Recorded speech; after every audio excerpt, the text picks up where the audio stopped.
Il était l'un des principaux responsables de la coordination des attaques terroristes dans les zones de Solé, Bargayou, Titao et Namisigma.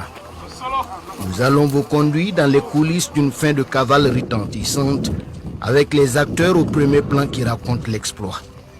Pour les forces spéciales encore appelées le manoir des guerriers de l'ombre, il s'agit d'un exercice inédit. Nous avons reçu la directive initiale de planification de l'opération Wadavava depuis le mois de septembre et de la part du commandant du groupement des forces spéciales.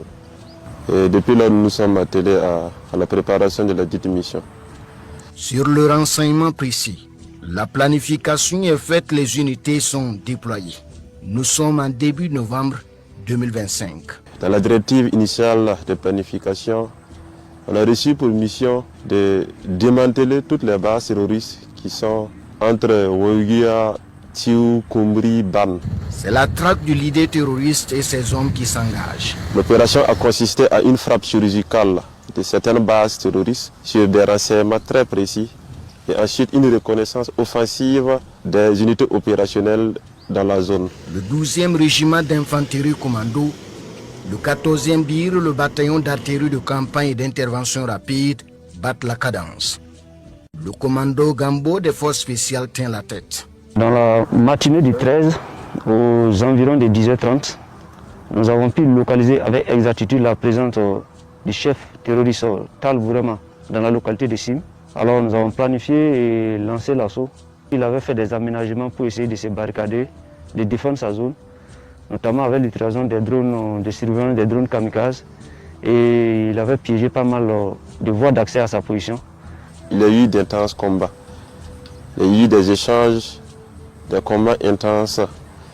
Mais par la grâce de Dieu, nous sommes parvenus à sortir victorieux de ces combats. Pour être un peu précis, l'action n'a pas duré plus de 10 minutes. En 10 minutes, le commando avait pris l'ascendant, neutralisé Tal Bourama, ses gardes rapprochés et un bon nombre de gardes qui étaient présents sur le site. Un exploit apprécié par le commandement qui, après recoupement, confirme la mort du chef terroriste, longtemps fiché par le Conseil national de sécurité d'État. Cet après-midi, le commandant du groupement des forces spéciales porte la nouvelle aux hommes. Pendant que vous étiez en train de manœuvrer, le service de renseignement nous confirme effectivement que c'est un important cadre terroriste. Et pour cela, bravo, félicitations les gars, vous méritez amplement des applaudissements. Et on y va pour un croutier, nous sommes le mandat des guerriers. Plutôt qu'une simple bonne nouvelle, c'est une victoire stratégique contre un sanguinaire. Un cadre terroriste qui occupait jusque-là la fonction de chef de groupe opérationnel dans la zone d'Engané, relevant de la commune de Titao. Les cibles de haute valeur sont souvent des proies qui intéressent bien les forces spéciales parce qu'en les éliminant, ça a un coût important sur les activités terroristes dans ce sens que celui qui est censé coordonner, trouver les moyens, donner les ordres pour que les populations ou les FDS puissent être attaqués, il n'est plus là. Le doute et le manque en matériel, mais aussi en zone de survie. La meute, d'après l'officier militaire, a été en grande partie écrasée selon les consignes du commandement. Toutes mes félicitations à l'ensemble des unités qui ont été engagées dans le cadre de cette opération. Il s'agit notamment du 12e régiment d'infanterie commando, avec en particulier son chef de corps, du bataillon d'artillerie de campagne et d'intervention rapide, du 14e bataillon d'intervention rapide, des vecteurs aériens, ainsi que l'ensemble de mes camarades opérateurs forces spéciales du manoir des guerriers de l'ombre.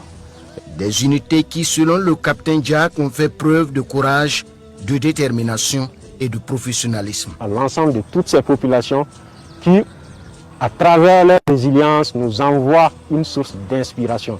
Leur résilience est une source de motivation pour nous combattants. Je les tiens à les rassurer. Coûte que coûte, vaille que vaille, la paix reviendra bel et bien au Burkina Faso.